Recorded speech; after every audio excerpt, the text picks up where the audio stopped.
As quarter one is coming to a close, it's time for you to schedule your quarter two goals meeting for your wellness business, like your yoga studio. What exactly do you do? Why should you do that? What are you going to do on this meeting? I'm going to break it down for you very quickly. It's not that complicated, but it's extremely powerful. As a quick reminder, goals are something that you should have in your business so that you stay on the straight and narrow path working towards the bigger outcome. In other words, if you don't set goals, what you find yourself doing is working too much in your business and not working on your business. So these help you stay straight. Now, the first thing to do on your Q2 goals meeting, which should be scheduled sometime in the next couple of weeks. If it wasn't already scheduled, then what you should probably do right now is go and schedule all of your quarterly goals meetings to be before the end of quarter. And I would schedule all of them for the next 2 years, 3 years of time. Just put them on the books. You know that they're in there. You can invite the people that end up on the teams that need to be part of your quarterly goal setting in the future. But just block that time off. Make sure that it's there, because if you didn't schedule it right now, and now you're going to be trying to schedule a goals meeting with yourself, even if it's just you or other members of your team, and the rigmarole of figuring out what works in the next couple of weeks, it's stressful and unnecessary. Remove that stress, schedule them ahead of time. The first thing is, how long do you need for the goals meeting if you are scheduling, or if you're going to be going on this goals meeting? I am of the opinion that you need to block off like a solid 4 hours. This is probably a half-day meeting. It could possibly go longer than that. It shouldn't need to go longer than that.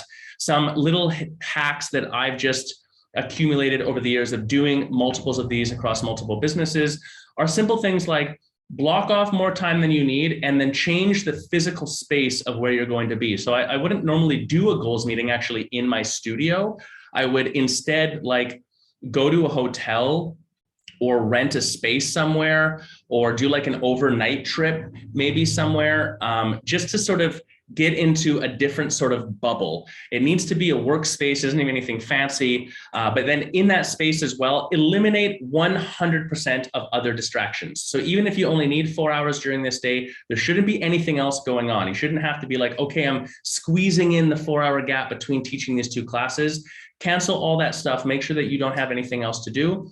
And even down the road of like, you're going to need to eat during this meeting. Order food in and have it brought to you, and eat off paper plates or whatever else for this one exception, because you just want to have 100% of all of your energy and focus towards this thing. If you create the space for it, then it sounds nerdy in business, but honestly, like this is one of the most fun things that you get to do in your business, because it's where you get to go into dream and brainstorm land, and really like take that intangible and make it tangible in your business. Okay, so the first thing that you do, there are 3 parts to your goals meeting time and what you're going to do. The first thing you do is review the previous goals. What did you do in Q1? We're coming into Q2 here. So what did you do in Q1? And there are basically 2 categories as you're reviewing these goals.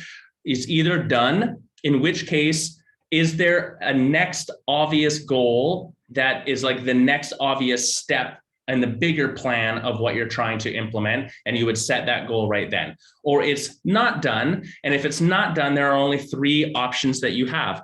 It's either not done because it's in progress, it's on track, but it needs more time. So you can move the goalposts. You never change the goal, but you can move the goalposts. So you just move it back and say, this is now also a Q2 goal, and it just moves over, and you accept it. That's cool. You might talk about like how to speed it up or whatever else. Or it's off track and needs attention, but it's still so important that you want to keep it as a goal, and you would reevaluate strategy at that point. So if you've been trying it for 3 months and you're not getting the results that you want, and you're not achieving the goal that you're trying to achieve, there's something wrong in what you're doing. That's a long enough time to test it out. So you need to audit what's been going on, evaluate the strategy. Sometimes it means an entire new strategy. More often than not, though, what it means is there's a couple little tweaks in the strategy, or even as simple as the person who is responsible for the implementation on the strategy is the wrong person. It's not knocking on them or saying they're not great in your business. They might just be the wrong person for that role, and you need to have someone else sitting in that seat. And then the third option, if it's not done, is that it's not done because it's not important. It's not something you did over the last whole quarter. You're not going to get to it this quarter, in which case you can either backlog it, which means like, I'm going to record this to do it in the future, but I don't know when. We'll just check in on it every quarter, or delete it, get it out of there, get it off your list so that it's not a stressor for you. You want to have all your focus on the things that you're actually going to take action on in your business. All right, once that's done, you will have maybe 1 or 2 more goals on your list. So then the very next thing to do is to review what is your 1-year plan, or what is your 5-year larger target? What are you shooting at? But from your 1-year plan, you would then set your new goals. I would highly recommend that per quarter, you try to limit the number of goals that you set to at absolute maximum, like 7, but really it should be 5. And honestly, the most powerful yogapreneurs that I see doing this, they have like 3. And that's what I do myself too. We try to limit it to 3. So keep the number very small, all the way down to 3 if possible. And just as a reminder, when you're writing the goal, it cannot be a goal if it isn't something that can be measured and definitively said it's done or not done. We accomplished it, yes, check, or not. It has to have no opinion as part of that at all. So when you're writing the goal, the specificity of how you write it out really matters. A good formula is to try to write it as to improve this from X to Y. And then you know for sure what exactly you're trying to do. In this next quarter, we're working on improving the conversion rate of our intro funnel from 20% to anything to 25% to anything else. And now you know exactly what it is that you need to accomplish there. Okay, that's part number 1. Part number 2, now you know what your goals are. You've got this extra space and your team's already together and you've got food and you're focused and you're in the zone and your brain's already going crazy like, oh my God, there's all these different ways we can accomplish these goals. Great. Word vomit it, brain dump, brainstorm, write out all the ideas, talk all the ideas, bounce everything around, because past this point, you don't want to start contemplating the strategy too much. You want to be implementing on the strategy. Remember, launching is everything. Even a not as perfect strategy, but fully launched, will get better rewards than the best strategy out there that's not launched. So this is the moment for you to just let all of everyone's ideas fly through the air and you bounce them around. And usually that's all that's necessary, is this one major moment for you to get it all out and feel like, okay, then we're going to decide on the one that we really need to use. During this time, you'll likely need access to the KPIs in your business and your finances or any other data points that you have, so you can see what's happening and see what your baseline is depending on what the goals are. And then the final piece of that, obviously, decide on this is the strategy to accomplish this goal. And I call it the paper napkin plan. It's like, write the 1-pager or the one quick, like, this is what we're going to do. Just write it out in plain English. To improve this, we are going to do these things, write it down. That's it. Then you know what it is and you're sticking to that. Past this point, in theory, the goal is set and you know what the strategy is, and you're going to implement the strategy for a minimum of the next 3 months, which means in a month from now, someone else comes and says, hey, I thought this is a really cool strategy for how we could accomplish this goal. Nope, we're not going to do that. We can write it down if it's a good idea to use in the future, but we're already in the midst of all this stuff. So we're not going off course. We're staying on course, making sure that our energy is going towards implementation.